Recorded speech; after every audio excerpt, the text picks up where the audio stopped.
There are two types of praise. Two types. There's praise that you can learn from and improve on.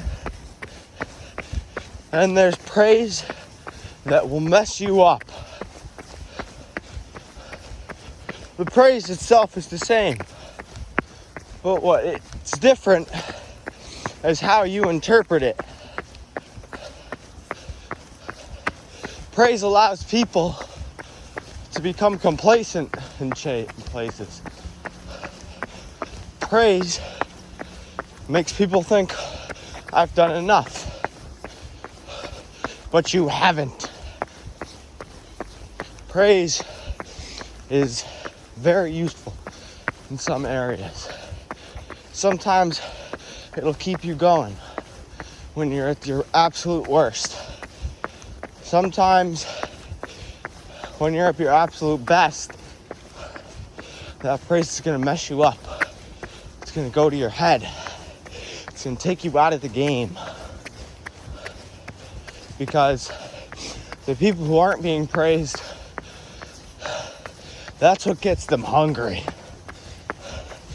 They see somebody else doing a great job, and they think, oh, I want to be a part of that.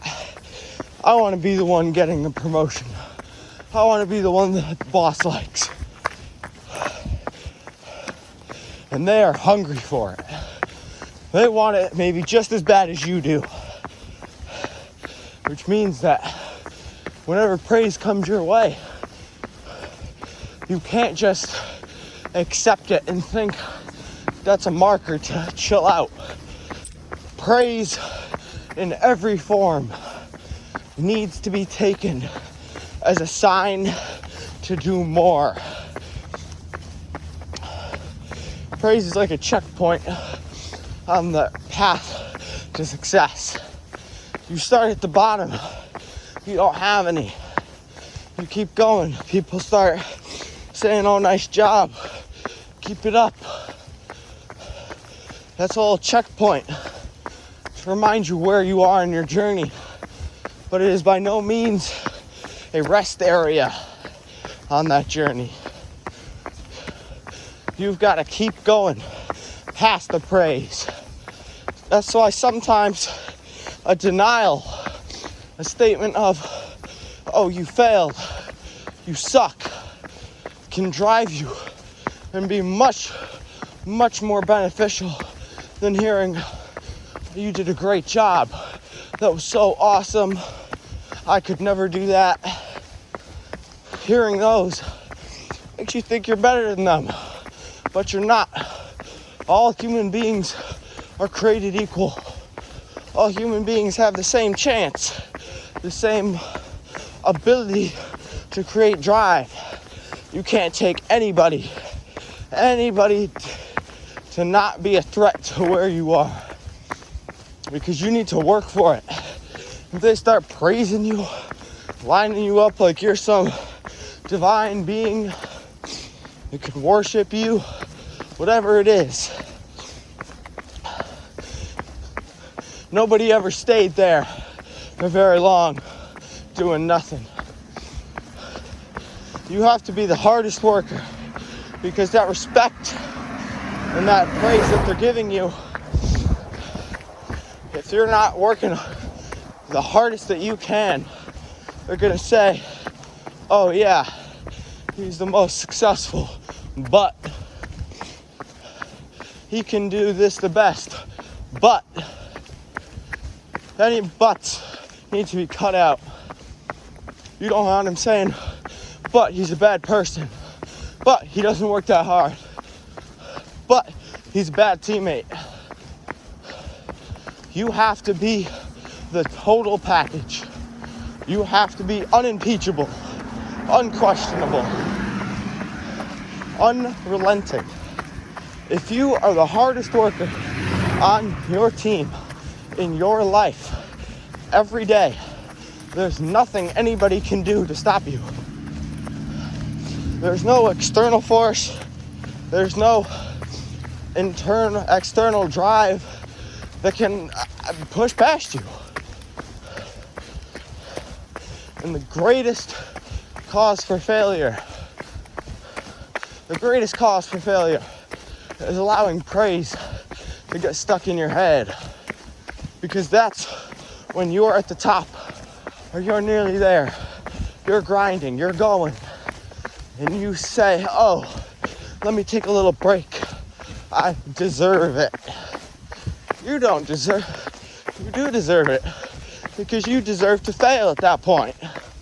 If you deserve something that costs you, then you deserve to fail.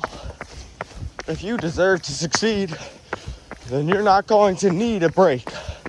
You're not going to allow that praise to get to your head. You're not going to take that day off. You're going to grind. You're going to do something else. You're going to push yourself. You're going to be just that 1% better than anybody else. Because that's what real champions do. Because that is how success is truly breeded.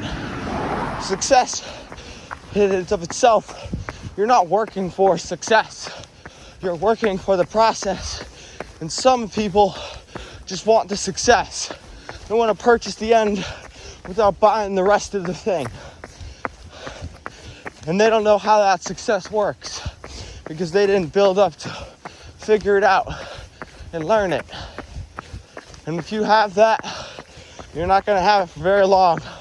Because somebody who's building up their train, been building up that process, they're going to take that success away from you.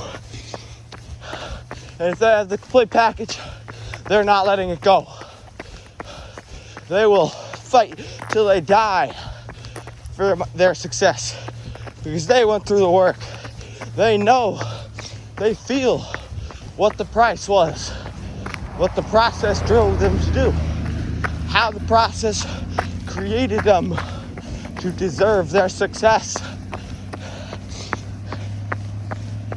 Because every day you can wake up, you can think, I want to be successful.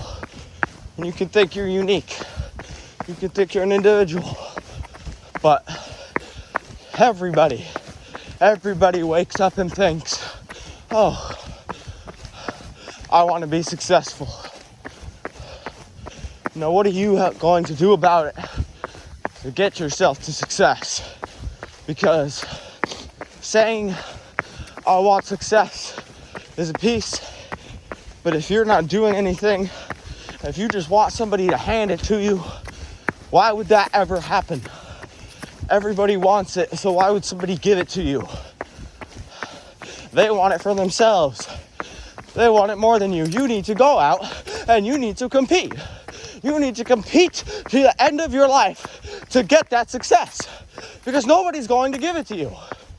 You need to give it to yourself. You need to earn it by getting up every day, finding what your why, and you need to go after it. Nobody's going to give it to you. Nobody's going to help you get there. You need to do it by yourself. You can accept praise, but if that praise allows you to become settled, to become satisfied, then you have failed. You do not deserve it. You need to accept what you are given, and you need to make the most of it. Because nobody, apart from yourself, can create your success.